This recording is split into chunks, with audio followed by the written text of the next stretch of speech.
G'day, it's fugitive Australian journalist Shane Dowling from the website kangaroocourtofaustralia.com.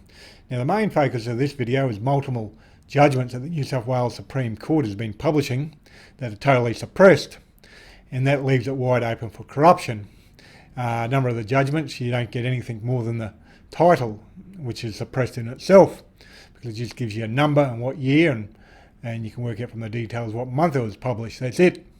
But one judgment in April this year, it actually had some catchwords, had defamation and injurious falsehood, which fortunately for me and for you, the viewer, Capilano Honey actually instituted a defamation and injurious falsehood matter against me back in 2016, which ran until I think it was last year or the year before, last year I think it was.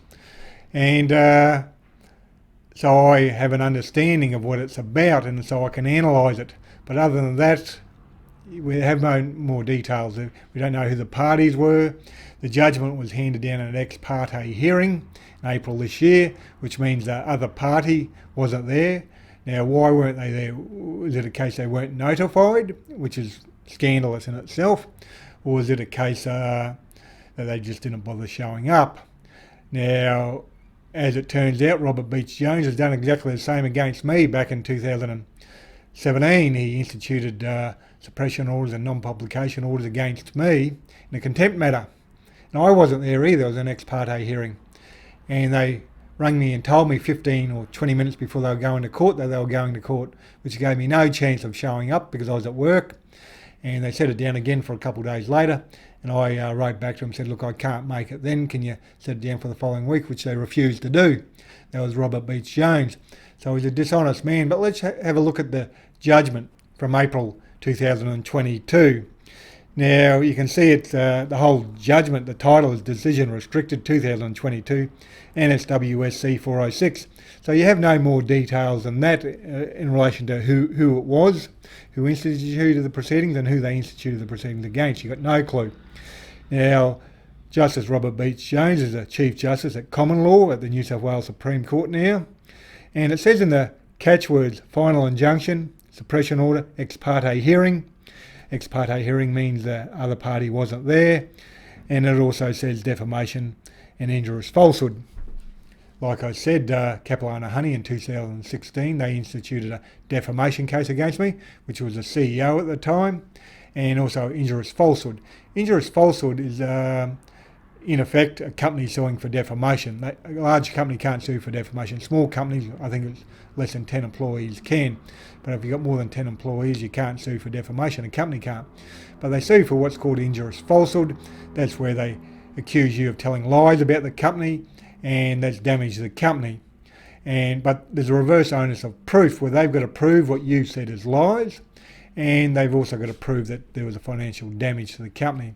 The reality was Capilano Honey couldn't prove either against me, and they should have lost.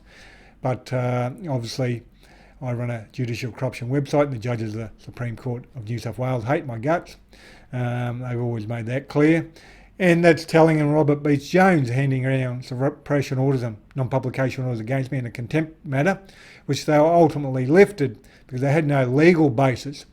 And that's very important, because in this matter that we're focused on, the restricted decision matter 406 from 2022, people might say, oh, well, there must have been reasons for it.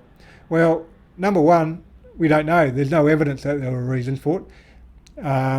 We can't hold the judge accountable. And two, Robert Beech-Jones has a form on the board for handing down dodgy suppression orders and non-publication orders when there was no legal basis to do so, because he did that against me in 2017 in the contempt hearing. And the suppression orders, non-publication orders that he issued were ultimately lifted because there's no legal basis to them.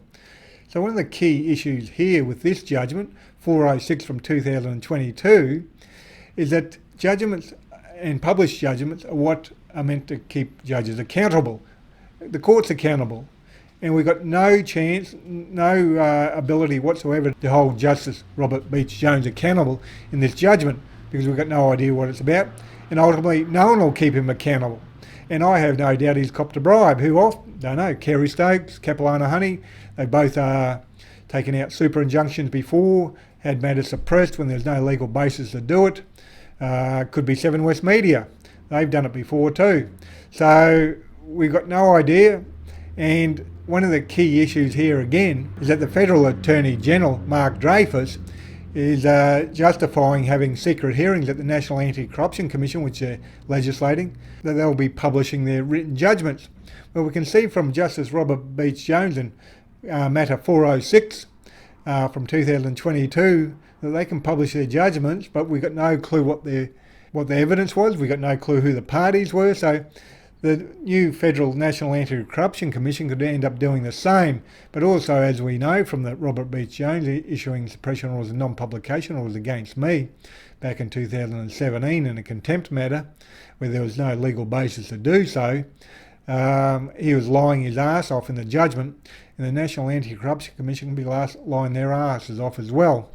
So you have to be worried that when judges are publishing decisions that are totally restricted. Now, in the article I'll be publishing tomorrow, Thursday the 17th of October 2022, I'll have links to other judgments.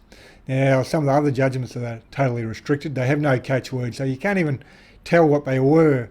One other one from 2019 with Robert Beech-Jones again, Justice Robert Beech-Jones, says common law, criminal law. So we got no idea. There's no catchwords. But common law and criminal law. So what's common law and what's criminal law? Well, contempt of court could be. Now, contempt of court are dealt with from a common law viewpoint, but you can end up going to jail, so it becomes a criminal law matter as well from that perspective. So that's what it could have been, his 2019 judgment. He's got no catchwords. I'll have links in the article I'll be publishing tomorrow to other judgments from other judges who've got no catchwords, so you can't even tell what the cases are about again. One's got equity. Well, what's that mean? It's from equity law. We've got no idea why it's totally suppressed. Now, in a defamation matter and an injurious falsehood matter, there's no justification for having everything totally suppressed. So you've got judges in the New South Wales Supreme Court being totally unaccountable. And that's what the federal government and the federal opposition want for the National Anti-Corruption Commission. They want hearings in secret. We'll never be able to hold them to account. So make sure you visit my website and have a look at that article. There'll be more links to further judgments, etc., and further information. Please share this video on Facebook and Twitter, etc. And please support my Patreon account, which is currently sitting on 227 supporters. You can donate any amount to either $3, $5, $7, $10, $15, $20, whatever suits your budget. That's what helps fund these videos and my website. And other than that, thank you for your time and have a good day.